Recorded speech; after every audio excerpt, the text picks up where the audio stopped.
Hello दोस्तों, स्वागत है आपका फिर से इस चैनल पर। आज की इस वीडियो में हम लोग पढ़ने वाले हैं वैसे क्या सेंट्रल आइडिया।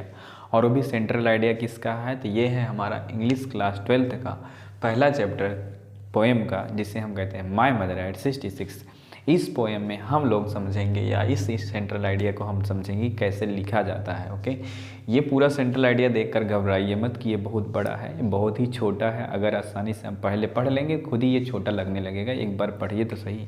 ओके, तो स्टार्ट करते हैं हम कि सेंट्रल आइडिया क्या है इसका। देखिए, एकदम सिंपल सी भाषा में लिखा गया है, आसानी से ये याद भी हो जाएगा, एक बार पढ़िए तो सही। दिस पोएम, सेंट्रल आइडिया शुरू होता है कि देखिए एक पोएम का सेंट्रल आइडिया लिखना होता है, तो आपके पेपर में पूछा जाएगा कि सेंट्रल आइडिया लिखिए इस पोएम का। माय मदर एट 66 का एक सेंट्रल आइडिया लिखिए। सेंट्रल आइडिया का मतलब क्या होता है पहले ये समझिए। सेंट्रल आइडिया का मतलब होता है, और सेंट्रल आइडिया लिखा है। ओके, सेंट्रल आइडिया का मतलब होता है केंद्रीय विचार। केंद्रीय विचार का मतलब इसमें आप अपना भी विचार डाल दे सकते हैं, उस कवि का क्या विचार था उसको भी आप इसमें डाल सकते हैं। उस पूरी कहानी को पढ़ने, कहानी तो होती नहीं, पोएम होती है, वो पूरी पोएम पढ़ने के बाद, उस पूरी पोएम को पढ़ने के बाद उस पोएम में क्या सेंटर है, मतलब हम कह सकते हैं केंद्रीय विचार क्या है, इस पोएम को पढ़ने का आशय क्या है, इससे हम लोगों ने सीखा क्या, उसी को लिख देना है, वही हमारा सेंट्रल आइडिया है। तो पिछले वाले एपिसोड नहीं, पिछले वाला जो वीडियो था, उस पिछले वाले वीडियो में हमने सेंट्रल आइडिया वो कविता के बारे में पढ़ा दिया था। कविता मतलब पोएम के बारे में हमने पढ़ा दिया था। अब उस पोएम का हम सेंट्रल आइडिया दिखा रहे हैं। अच्छा, अगर सेंट्रल आइडिया देखना है पहले उस वीडियो को ज़रूर देखिएगा। बिना देखे ये वाला सेंट्रल आइडिया करने आ जाओगे तो फिर प्रॉब्लम होगी। प्रॉब्लम क्या होगी यार, चलो ठीक है, पहले कर लेते हैं, फिर बाद में जाकर उसको देख लेना। Okay, let's start. Central idea क्या है इस पोएम का। ओके, दिस पोएम, यह कविता जो है, दिस पोएम मतलब यह कविता। माई मदर एट 66, मेरी माँ 66 साल की, जो कि कविता का नाम है। हैज़ बीन कंपोस्ट, रची गई है। हैज़ बीन कंपोस्ट, रची गई है बाय द पोएटेस, कवयित्री के द्वारा। कमला दास जो है, मतलब कमला दास कवयित्री के द्वारा ये जो ये जो पोएम है ये लिखी गई है। ये हम अपने विचारों से कह रहे हैं ना। सी हैज़ एक्सप्रेस्ड, उन्होंने व्यक्त किया है। एक्सप्रेस मतलब होता है व्यक्त करना। उन्होंने व्यक्त किया है the thought of any person, किसी व्यक्ति के विचार को। हु हैज़ बीन ओल्ड, जो बूढ़ा हो चुका है ना। मतलब इसमें एक किसी भी व्यक्ति का, यहाँ पर कवियत्री जो है वो अपनी माँ के विचारों को व्यक्त करती हैं, उनकी माँ के बारे में अपने वो सोचती हैं। लेकिन हम अपने विचारों से कहेंगे ना, सेंट्रल आइडिया का मतलब क्या होता है हमने पहले ही बता दिया। हम अपने भी कुछ इनपुट से यहाँ पर डालेंगे ज़रूर। ओके, तो यहाँ पर कवियत्री कह रही हैं, कवित्री नहीं कह रही है, सेंट्रल आइडिया जो हमने लिखा है वो कह रहा है।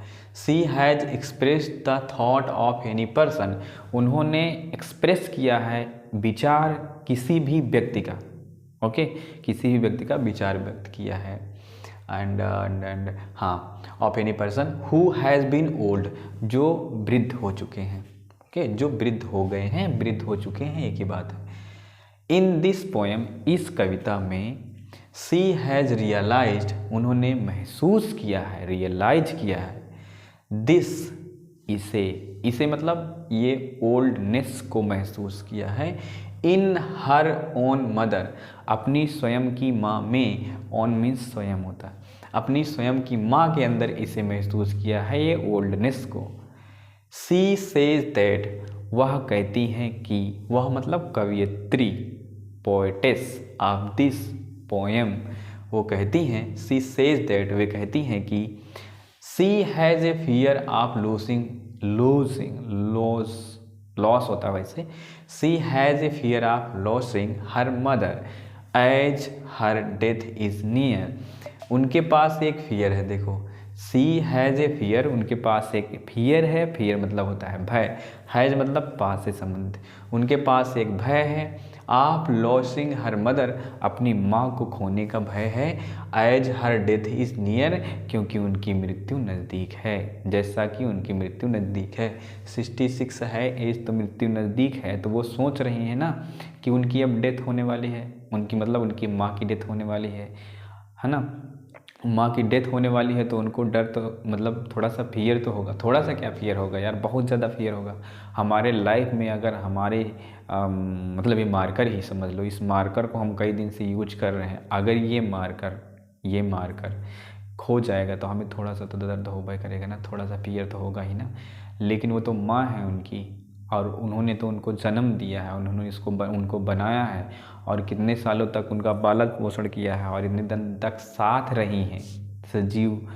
ये तो निर्जीव है, वो एकदम पूरी सजीव है। यहाँ तक कि उन्हीं की माँ नहीं, हम लोगों की सब की माँ जो होती हैं, माँ ही नहीं, जो भी हमारे घर के बुज़ुर्ग होते हैं, जो हमसे बड़े होते हैं, उन सब के बारे में हमें ज़रूर थोड़ा बहुत सोचना ही चाहिए कि वो लोग क्या सोचते होंगे इस समय, इस एज में क्या सोचते होंगे, ये हमें सोचना चाहिए। वैसा ही कवियत्री ने सोचा है। बाकी ये कभी भी जो बनने वाले हैं, सॉरी कभी भी नहीं कहना चाहिए, वैसे इज्जत से नाम लेना चाहिए इनका, जो कवि हैं ये कवि किसे कहते हैं? कवि उसी को कहते हैं जो किसी चीज़ को बड़े ही ध्यान से एक्सपीरियंस करता हो, अच्छे तरीके से देखता हो उन चीज़ों को, और उसमें कुछ नए विचार ऐड करते हो, उसी को कवि कह देते हैं। क्या किसी ने नहीं देखा था क्या अपनी माँ को?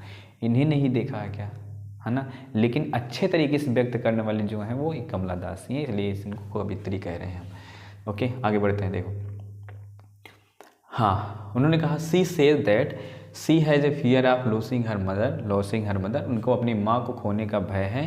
As her death is near, क्योंकि उनकी मृत्यु नज़दीक है।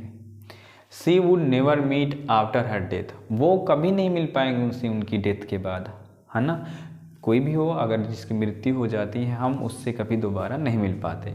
सी विशेष, वह चाहती हैं, विश मिस होता है इच्छा करना, तो उनकी इच्छा है कि हर यूथ में रिटर्न, उनका जो यूथ है, फिर से युवावस्था जो है वो रिटर्न हो जाए, बैक में वापस हो जाए। बट एवरी वन नोस, लेकिन सब जानते हैं द रियलिटी ऑफ डेथ, की मृत्यु, यहाँ पर रियलिटी ऑफ ओल्डनेस लिख सकते हैं, और डेथ भी लिख सकते हैं, नो प्रॉब्लम। और डेथ, रियलिटी ऑफ जो ओल्डनेस है, वृद्धावस्था की जो रियलिटी है, सच्चाई है, ये सब जानते हैं। एट लास्ट, अंत में, सी इज़ वेरी सैड, वह बहुत दुखी हैं। लगता भी है, जब हम कविता पढ़ रहे थे, पोएम पढ़ रहे थे, तो पोएम में अंत में लगेगा कि हाँ वो थोड़ी सी दुखी थी, थोड़ी नहीं बहुत दुखी थी। She was very sad, she is very sad when she said, जब वो कहती हैं, जब उन्होंने कहा goodbye to her, goodbye अपनी माँ को। वैसे जब वो प्लेटफॉर्म नहीं, वहाँ पर एयरपोर्ट पर जब वो जहाज़ को पकड़ने जा रही, तब उन्होंने गुड बाय कहा था ना, तो उस समय जब उन्होंने कहा तो उनके शब्दों से लग रहा था कि हाँ वो दुखी हैं।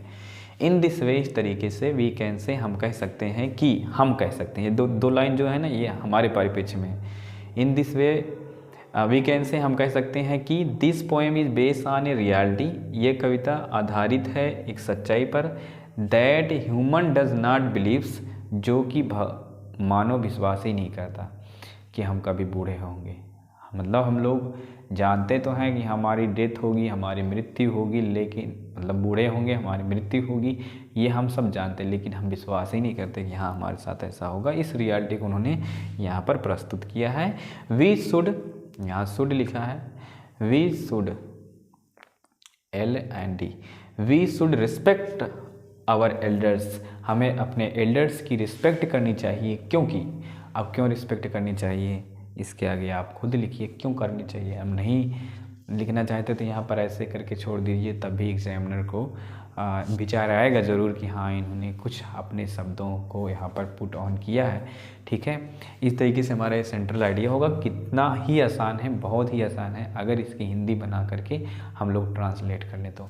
ठीक है, हमने एक बार बता दिया, इसे 1-2 बार ज़रूर देखिए, 1-2 बार देख लोगे तो एकदम से आसानी से याद हो जाएगा। और इसको कॉपी में लिख लीजिए, अगर नहीं याद होता है तो इसे देख कर एक बार तो 3-4 बार 5 बार लिख लीजिए, खुद ही याद हो जाएगा। ओके, ठीक है, ये हमारा पहला सेंट्रल आइडिया था। आशा है कि आप लोगों को समझ में आया होगा। अगर कहीं भी दिक्कत होती है तो आप लोग फिर से हमें कमेंट करिएगा, हम बताएंगे कि हाँ मतलब कुछ और अगले वाले जो सेंट्रल आइडिया होंगे अगले वाले चैप्टर्स के, उसमें हम कुछ और पुट ऑन करेंगे कि और आसान किया जा सके। देखिए एकदम आसान है, इसमें कुछ भी कठिनाई नहीं है। ओके, ठीक है, इसे लिख लीजिएगा कॉपी में, ठीक है। अगली वीडियो हम अगले वाले पोएम जो थी उस पर बनाएंगे और उसके साथ ही उसका सही सेंटर आइडिया बताएंगे, ठीक है। धन्यवाद।